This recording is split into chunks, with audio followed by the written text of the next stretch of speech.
I don't want to even talk about Starship Troopers because you've had to talk about it so much. Let's talk about it. Why not? No, the only thing I ever have running through my head is working with Paul Verhoeven.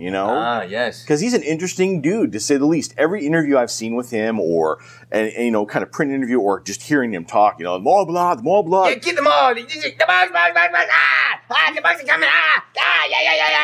That's good. Get him. Raise your gun. Yeah! Is that really what he's kind of like? He's pretty intense, I guess. Yeah, pretty much. He's the first guy on set and the last guy off set. He's always drawing, always thinking. He is on. I mean, I thought I had energy, and I was 27 when I filmed that. I'm 43 now, but this man literally was he's just a ball of energy.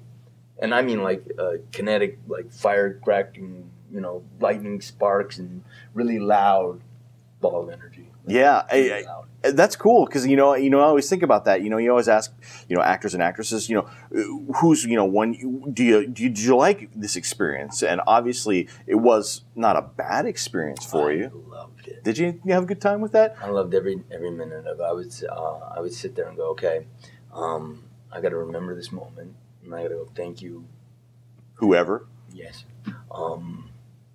because this is really spectacular. And, I feel very fortunate to be doing this almost 25 years now for me.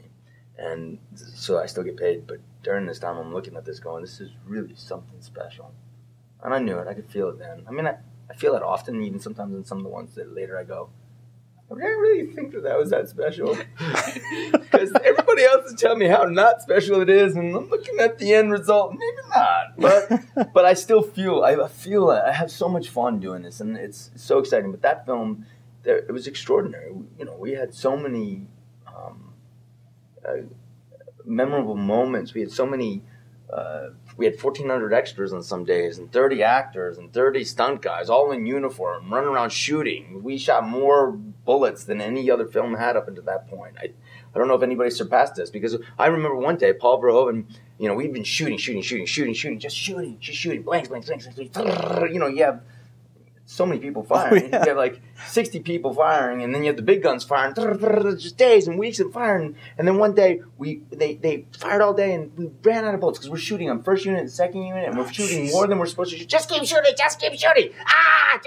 More shooting, more. Paul, just keep shooting. And one day we ran out of bullets, and he went, how the fuck? Oh, you're fine. Yeah, it's fine. How the fuck am I supposed to shoot a movie when we don't have any bullets? That's awesome. That's totally how I pictured him, by the way. That's exactly how I see him as well. But we were shooting way more than we were supposed to be shooting. But it's like, how the fuck are we supposed to shoot a movie? That is, no bullets. That is. Awesome. It was one of the, I almost lost it. That's a good one. Well, honestly, we've taken up enough of your time. But thanks very much for talking with us. Tell people, where can they find everything about you, other than friending you on Facebook and following you on Twitter? Is there any other place where they can find stuff about you or what you're doing?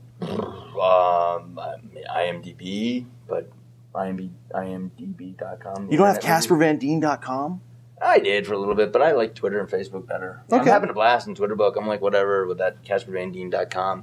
When I first got CasperVanDien.com, some gentleman had it. And my mom called me up and she said, whenever I click on Casper Van Dien, it opens up on 14 pictures of your bare butt. And I'm like, really? I don't have Casper. She goes, no, but Casper Van Dien, how come you do that? And I go, Mom, I don't have CasperVanDien.com. And so the guy that originally had it was a guy that was a fan of Starship Troopers, in particular the shower scene. Of your butt, specifically, yeah. Specifically of my ass. Yes. And so I had to ask the guy for it back, and he goes, no. What? I go, no. So I had to fight for 2 years because the guy really liked your ass. Yeah. Mm-hmm. Yeah. It's so hard to say that, isn't it? I know, sometimes, yeah. Yeah. But so 2 years later, I finally got it, and he was really distraught. The rest of the site looked great. I was like, why don't you just put that as the site that you're like, don't go in this if you don't want to see his bare butt, or go in this if you want to see his bare butt. But when you put in the main screen that comes up, my mom is going, but all the ladies from church are seeing this, and I was going. Oh, man. So I've embarrassed my children, who weren't Your even mother? alive at the time, and my mother, and all of her church-going crowd. So it's good. I'm an embarrassment to my family but I love this role. I don't know what else we can say. But thanks, Casper, for spending some time with us. We're ending on your bare butt. We're going to end on your bare butt because a little cheeky there. Yeah, exactly. So every joke. Thank you. Thanks, Casper. Thanks, guys. All right, we'll be back with more Slice of Sci-Fi right after this.